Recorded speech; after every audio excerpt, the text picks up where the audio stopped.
Bem-vindos à Economia com o Pedro. Hoje vou falar sobre um dos temas mais importantes para a sociedade portuguesa, porque é que a habitação está tão cara. Queria começar os vídeos aqui no canal com um tema importante e não vejo tema mais importante para falar do que a crise da habitação.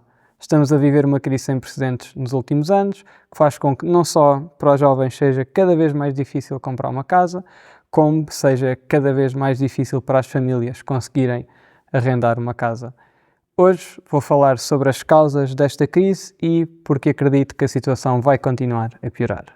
Para perceber o problema da habitação, é importante perceber duas coisas. Primeiro, que esta crise da habitação não é uma crise apenas portuguesa, mas sim uma crise global. E segundo, que esta crise não é uma crise apenas da habitação, mas é sim uma crise de preço de ativos.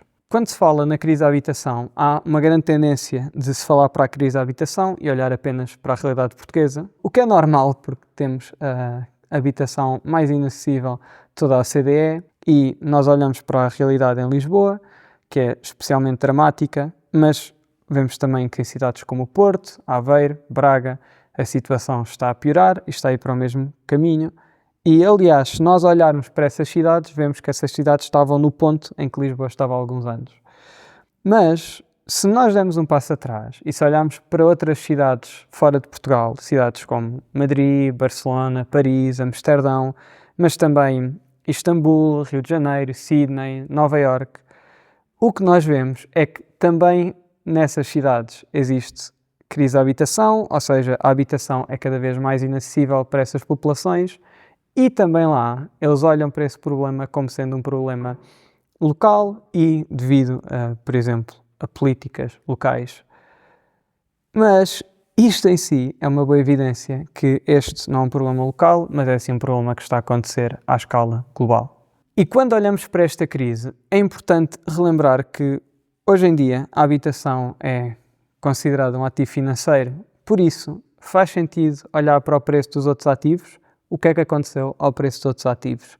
Eu fui buscar essas informações e vou deixar aqui um gráfico sobre isso. E o que nós vemos é que nos últimos 10 anos, praticamente todas as classes de ativos que aqui estão, ou seja, habitação, ouro e ações, todas triplicaram. E não só a habitação, mas outros tipos de ativos, como por exemplo arte. Mesmo há poucos meses tivemos a venda do segundo quadro mais caro de sempre.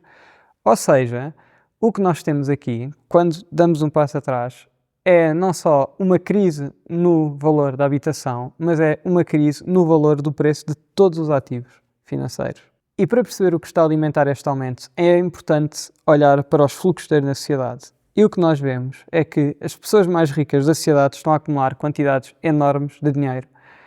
Com pessoas mais ricas, eu não estou a falar de médicos, de advogados, consultores, essas são pessoas que ganham salários elevados. Eu estou assim a falar de pessoas que têm enormes quantidades de riqueza, como habitação, terrenos, empresas. E esta é uma tendência já de algumas décadas e que se agravou particularmente desde o Covid. Nós vamos falar disso nos próximos vídeos. Estas pessoas recebem tanto dinheiro da riqueza que possuem que acabam por gastar apenas uma pequena quantidade em bens e serviços e a restante acabam por gastar para comprar mais riqueza, ou seja, mais ativos como mais habitação, mais empresas, e isto vai levar a que os preços subam mais, não só da habitação, mas como nós vimos, dos restantes ativos.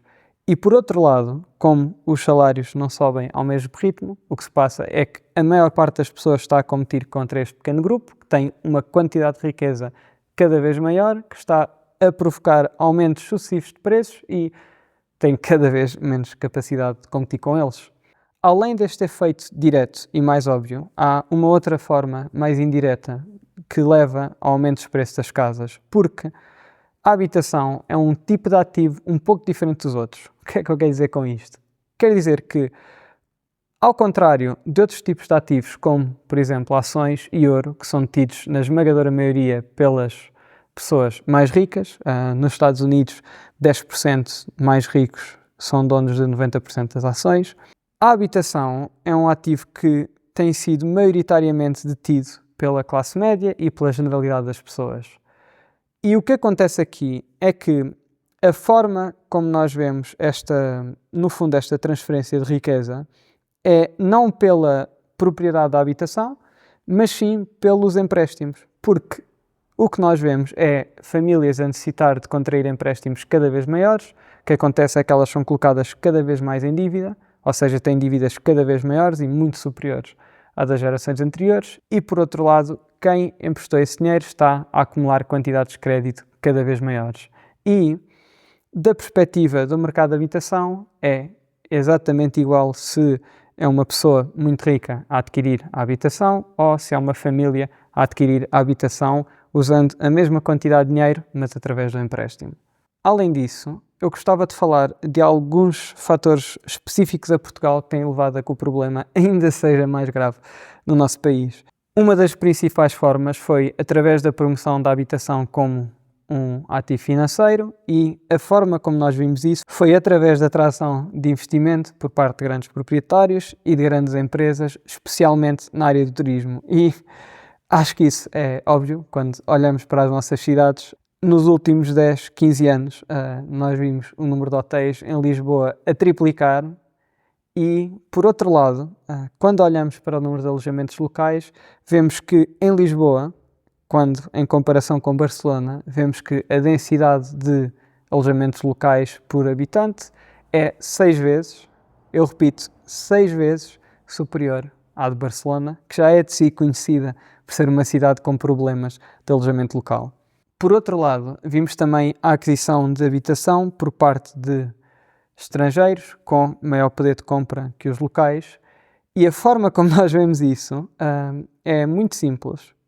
Podem ir ao Instituto Nacional de Estatística e o que nós vemos em 2024 foi que mais de 30% de todo o volume de habitações compradas em Portugal foi por cidadãos estrangeiros, e no final esquecemos que este espaço e estes recursos para construção não vêm do nada, porque nós temos estes grupos com muito maior capacidade do que a classe média portuguesa a querer construir para hotéis ou para as suas propriedades, e temos estes grupos a competir com uma classe média com muito menos dinheiro que pretende construir habitação acessível.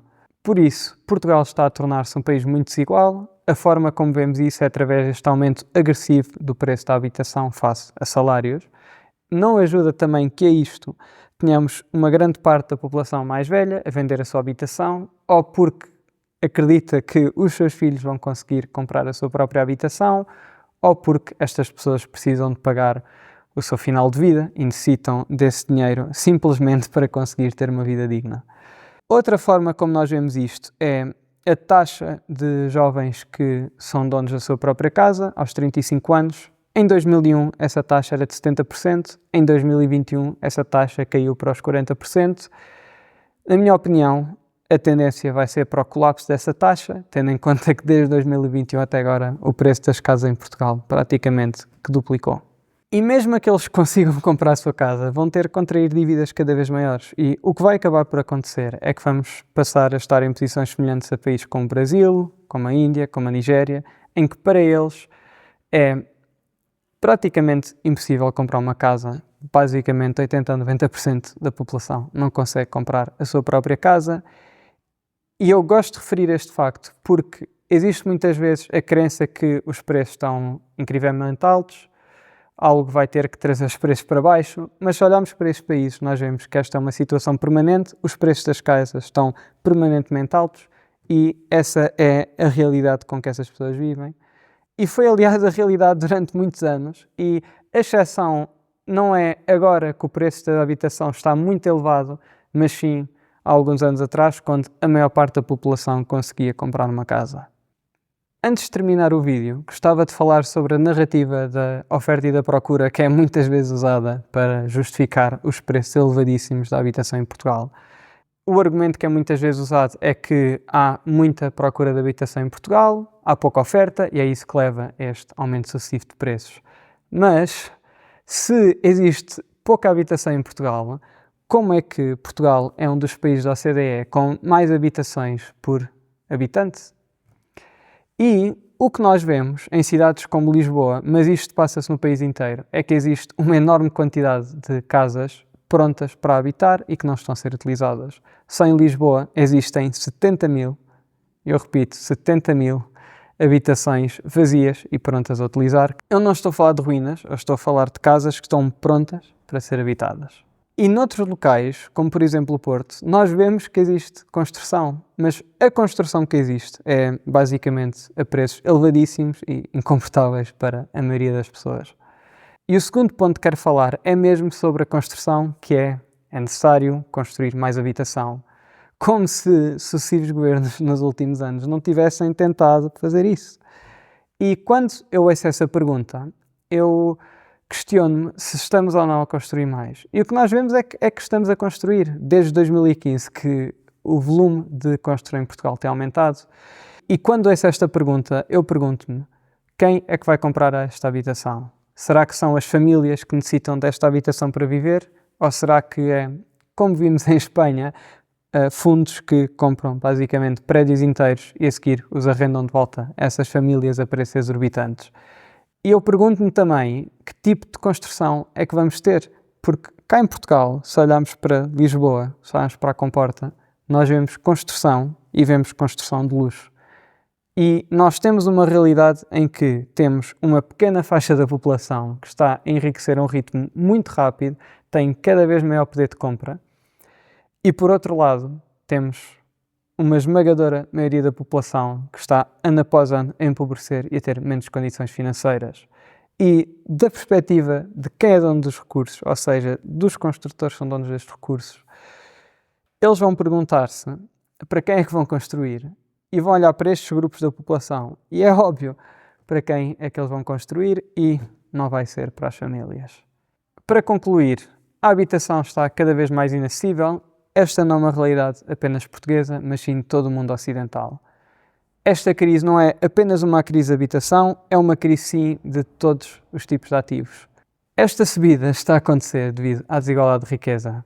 Existe uma quantidade de pessoas que estão cada vez mais ricas, têm cada vez mais capacidade de compra e, por outro lado, a esmagadora maioria da população tem menos capacidade e tem cada vez menos capacidade para comprar aquilo que precisa. Estou aqui para explicar o que está a passar. Aprendam, subscrevam, eu vou continuar a falar sobre economia.